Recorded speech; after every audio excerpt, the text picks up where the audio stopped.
Cycle चलाते चलाते रघु ने एक बार आसमान की ओर देखा। उसने देखा कि राख के रंग का आसमान बादलों से घिर रहा है। चारों ओर की हवा जैसे थम गई हो। उसे समझ में आ गया कि तूफान आने वाला है, लेकिन कुसुमपुर पहुंचना अभी भी बहुत दूर था। रघु ने पैडल पर जोर से दबाव डाला, लेकिन वो ज्यादा दूर तक जा नहीं पाया।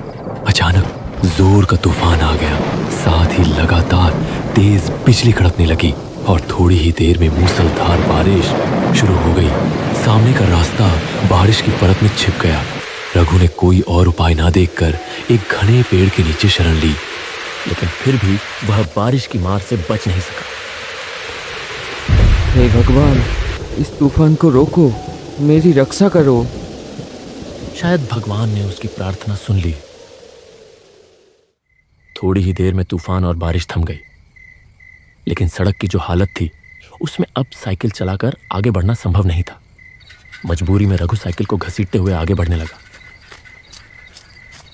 लेकिन थोड़ी दूर जाकर उसे समझ में आया कि वह रास्ता भटक गया है। यह रास्ता कुसुमपुर का नहीं है। वह सोच में पड़ गया कि अब क्या करे। तभी उसके कानों में आवाज आई, क्या आप रास्ता भटक गए हैं? रघु चौंक कर देखने लगा। उसने देखा कि धुंधले अंधेरे में एक छाया मूर्ति खड़ी है। कौन हो तुम? मैं रतन हूँ बाबू। लगता है आप रास्ता भटक गए हैं। मेरा मतलब है मुझे कुसुमपुर जाना है, लेकिन नहीं जा पाएंगे। कुसुमपुर जाने वाला रास्ता बंद है। रास्ते में पेड़ गिर गया है। रघु मुसीबत में पड़ गया। वह पागलों की तरह सामने अंधेरे में डूबी सड़क की ओर देखने लगा। यहीं पास में मेरी चाय की दुकान है, चलिए, फिर से बारिश शुरू हो जाएगी। रघु ने आसमान की ओर देखा, फिर हल्के से सिर हिलाकर हामी भर दी। आइए, मेरे साथ आइए। रघु ने अपने दुविधा भरे मन के साथ उसका पीछा किया, और जैसे जैसे वह आगे बढ़ता गया उसे कुछ महसूस होने लगा। जिस वक्त से वह आदमी उसके पास आया है, तभी से रघु को भीगी हवा में किसी जले हुए चीज की गंध आ रही थी। क्या हुआ? जल्दी कीजिए। हाँ हाँ, आता हूँ। साइकिल लेकर वह तेजी से आगे बढ़ा। थोड़ी दूर जाते ही उसने एक गाब का पेड़ देखा। पास ही एक झोपड़ीनुमा घर था। वहां किसी हैरिकेन जैसी चीज की लौ जल रही थी। रतन ने फिर से आवाज दी, आइए बाबू, यही मेरी चाय की दुकान है। रघु ने साइकिल को गाब के पेड़ से टिका दिया और झोपड़ी के चौखट पर आकर खड़ा हो गया। उसने देखा कि एक तरफ एक चूल्हा है और उसके चारों ओर चाय बनाने का सामान रखा है। रघु हैरान हो गया यह सोचकर कि इतनी सुनसान जगह पर इस चाय की दुकान में आखिर चाय पीने कौन आता होगा। रतन एक मोड़ा ले आया। बैठिए बाबूजी, मैं चाय लाता हूँ। रघु अपनी गोद में रखे थैले को कसकर पकड़कर बैठ गया। बाहर फिर से तूफान शुरू हो रहा था। बिजली चमक। हैरानी की बात थी, हल्की हल्की बारिश शुरू हो गई। रघु चाय की चुस्की लेते लेते पूछ ही बैठा, यहाँ चाय पीने कौन आता है? मतलब इतनी सुनसान जगह में। पहले कुछ दूरी पर एक बस स्टैंड था, तब लोग आया करते थे। और अब आप जैसे कोई कोई आता है। उस आदमी की बातों में क्या था कौन जाने, लेकिन रघु का सीना एकदम से सिहर उठा। उसने कुछ असहजता के साथ चाय की एक चुस्की ली। आप चाय पीजिए। आज रात आप नहीं जा पाएंगे बाबूजी। रात को यहीं रुकना पड़ेगा। रघु ने देखा कि बारिश की बूंदें अब और भी तेज हो गई हैं। तूफान की रफ्तार भी काफी बढ़ गई है। बिजली लगातार गिर रही है, लेकिन एक चीज देखकर उसे बहुत हैरानी हुई। इतनी तेज आंधी के बावजूद हैरिकेन की लौ जरा भी नहीं हिल रही थी। न जाने क्यों रघु को लगने लगा कि उसके चारों ओर जो कुछ भी है वह सच नहीं है, जैसे कोई जाल है जो चुपचाप उसे अपने भीतर लपेट रहा हो। बैग में रखे हुए इतने सारे पैसे, उसका सीना एक बार फिर धक धक करने लगा। जब बारिश थमी तब तक रात काफी बीत चुकी थी। खाना पीना कुछ देर पहले ही निपट चुका था। रतन दहलीज पर रघु के लिए बिस्तर लगाते हुए बोला। कहाँ गई झूमर? बाबू को पान नहीं दिया? आइए बाबू, यहाँ लेट जाइए। डरने की कोई बात नहीं है, मैं और झूमर तो हैं ही। रघु ने हल्के से सिर तो हिलाया, लेकिन उसके सीने में एक बार फिर से टीस सी उठी, जैसे उसकी छाती के भीतर कोई धीरे धीरे उसे कुछ समझाने की कोशिश कर रहा हो। जैसे ही नूपुर की झंझनाहट कानों में पड़ी, वह हल्के से चौंक कर देखने लगा। झूमर धीमे कदमों से आगे बढ़ रही थी। उसकी आंखों में जैसे कोई खास इशारा था जो उसने रतन की ओर किया। रतन ने भी जरा सा गर्दन हिलाकर कुछ जताया। यह बात रघु की नजरों से छुपी नहीं रही। लीजिए बाबू, पान। पान? मेरा मतलब है, खाइए खाइए। झूमर के हाथ के पान खा के आप जिंदगी भर नहीं भूल पाएंगे। रघु कांपते हाथों से पान उठाने ही वाला था कि एक तीखी सड़ी सी गंध उसकी नाक में आ लगी। कुछ वैसी ही गंध जैसी कच्चे खून की होती है। अचानक आई एक तेज हवा के झोंके से झूमर के सिर की ओढ़नी सरक गई, और जो दृश्य रघु ने देखा उसे देखकर उसका खून जैसे जम ही गया। झूमर के गले पर खून की एक लकीर थी, वहां से एक पतली धार बह रही थी। झूमर ने तेजी से अपनी ओढ़नी ठीक की और पलक झपकते ही गायब हो गई। रघु ने जैसे मशीन की तरह पान को मुंह में डाल लिया।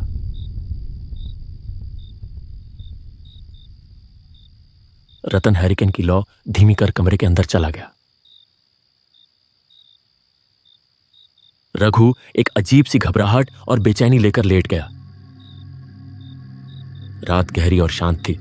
केवल झिंगुरों की आवाज उस सन्नाटे को तोड़ रही थी। पास के किसी झाड़ी से एक भूखा सियार चीख उठा। फड़फड़ाते पंखों की आवाज के साथ एक काला उल्लू आकर गाब के पेड़ पर बैठा और अपनी डरावनी आवाज में बोल उठा। रघु का सीना बार बार कांप उठता रहा। भगवान देखना, ताकि रात ठीक से कटे। थकान की वजह से थोड़ी ही देर में रघु सो गया।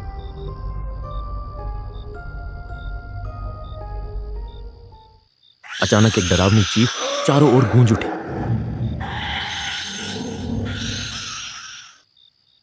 रघु अचानक बिस्तर पर उछलकर बैठ गया।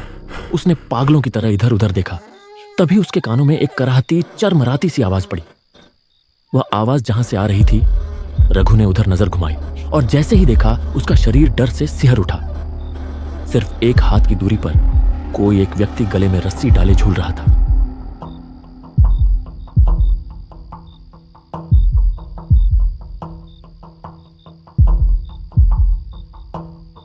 क्या हुआ बाबूजी? कोई बुरा सपना देख लिया क्या? रघु ने देखा कि झोपड़ी के सामने जो आंगन जैसी जगह है, वहां एक लगभग टूटे झुके बांस के मचान पर रतन बैठा है। उसने एक बार फिर धीरे से गर्दन घुमाकर उस ओर देखा, जहां कुछ देर पहले कोई गले में रस्सी डालकर झूल रहा था। लेकिन यह क्या? वहां अब कुछ भी नहीं था। क्या ढूंढ रहे हैं बाबूजी? कुछ नहीं है, वो सब बुरा सपना है। तुम इतनी रात को बाहर क्यों हो? बहुत गर्मी है, इसलिए बाहर की हवा लेने आया हूँ। आप भी आइए ना। रघु समझ गया कि उसका शरीर पसीने से तरबतर हो चुका है, इसलिए वह बिस्तर छोड़कर मचान की ओर बढ़ गया। भीतर दबा एक अजीब सा असहज भाव लिए वह रतन के पास जाकर बैठ गया। तभी कहीं पास से एक निशाचर पक्षी तीखी आवाज में चिल्ला उठा। उस एक चीख ने पल भर के लिए फैली खामोशी को चकनाचूर कर दिया। इतनी गर्मी है, अब नींद आएगी ही नहीं। ऊपर से सपने में आप क्या कुछ देख रहे हैं। इससे अच्छा मैं आपको एक कहानी सुनाता हूँ। 3 साल पहले की बात है। ऐसा ही एक चाय और नाश्ते का दुकान था उसका। सब कुछ ठीक ही चल रहा था, लेकिन इंसान अकेले कब तक रह सकता है। इसलिए उसने शादी कर ली किसी दूसरी गांव की एक लड़की से। उस लड़की को एक नज़र देखते ही नज़र ठहर जाती थी। बहुत लोग कानों कानों में फुसफुसाते रहे, ये तो जैसे गोबर में कमल का फूल। फूल होगा तो उसके चाहने वाले भी होंगे। खैर, दुकान में भीड़ बढ़ने लगी और उसकी बीवी ने भी हाथ बटाना शुरू कर दिया। उसकी चाय की दुकान में शंकर रोज चाय पीने आने लगा। एक कप चाय पीता था, लेकिन 1.5-2 घंटे तक बैठा रहता। उसकी बीवी की तरफ उसका नजर है, ये समझ में आ रही थी उस आदमी को, लेकिन नई दुल्हन के बारे में ऐसा कुछ सोचने को उसका मन नहीं मान रहा था। इतनी सुंदर पत्नी के बारे में कोई आदमी कैसे सोच सकता है ये सब? वो आदमी भी नहीं सोच सका। ऐसे ही दिन कट रहे थे। एक दिन दोपहर के बाद वो बाजार जाने के लिए निकला। मैं चलता हूँ, आखिरी बस में लौटूंगा। शाम को दुकान खोलने की जरूरत नहीं है। अच्छा ठीक है, अच्छे से जाना। बाजार में खरीदारी करते करते वो समझ गया कि तूफान आने वाली है, इसलिए जल्दी सामान लेकर वो पहली वाली बस पकड़ ली। जब बस ने उसे मोड़ पर उतारा, आसमान काला हो चुका था। एक बार आसमान की तरफ देखा और तेजी से घर की तरफ चल दिया। लगता है बारिश होने वाली है। बीवी अकेली है, अकेले डर जाएगी। लेकिन तब तक उसने सोचा भी नहीं था कि थोड़ी देर में क्या होने वाला है। आंगन में आते ही घर के अंदर से एक दबा दबा हंसी की आवाज आने लगी।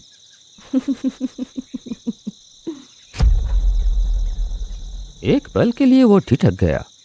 दरवाजे की तरफ ना जाकर वो खिड़की की तरफ बढ़ा। खिड़की से अंदर झांका।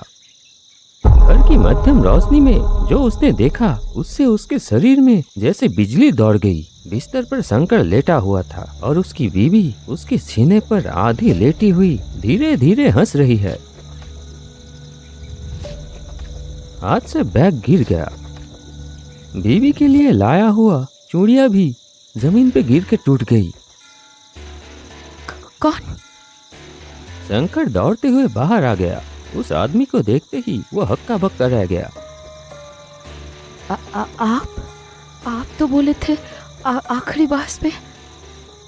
बात खत्म भी नहीं हुई थी। एक तेज धार वाली चीज से एक झटके में वो अपनी पत्नी की गर्दन पर वार कर दिया। फव्वारे की तरह खून निकल आया। पत्नी अपनी गर्दन पकड़ लिया और जमीन पर गिर पड़ी और उसका शरीर बार बार झटका खाकर स्थिर हो गया। शंकर अब तक पत्थर की तरह खड़ा था। अब वो भी हाथ जोड़कर माफी मांगने की कोशिश करने लगा। वो आदमी धारदार चीज हाथ से फेंककर शंकर को बालों की मुट्ठी से पकड़ लिया और घसीटते हुए ले चला। शंकर पूरी ताकत से भागने की कोशिश करता रहा। गुस्से में शंकर को जमीन पर पटक दिया। फिर बांस की छत से लटक रही रस्सी को खींचकर शंकर की गर्दन में फांसी की तरह डाल दिया और दोनों हाथों से रस्सी के छोर को खींचने लगा। शंकर के मुंह से दम घुटने की आवाज निकलने लगी। उसकी आंखें बाहर की तरफ निकल पड़ी। तड़पते तड़पते उसका शरीर धीरे धीरे शांत हो गया। वो आदमी पागल की तरह अपनी पत्नी के खून से लथपथ शरीर को घूरता रहा। फिर गला फाड़कर चीख पड़ा।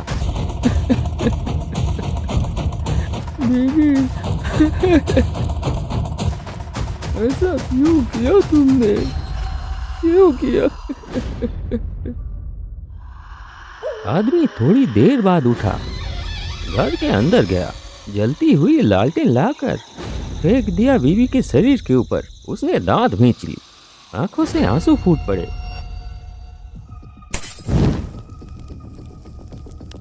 कड़कती आवाज के साथ बिजली गिरी। तेज आंधी ने आग को पूरे झोपड़े में फैला दिया। धधकती आग में वो आदमी भी जलने लगा, एक भयानक मृत्यु चीख के साथ। रघु जैसे किसी गहरे सम्मोहन में डूब गया था।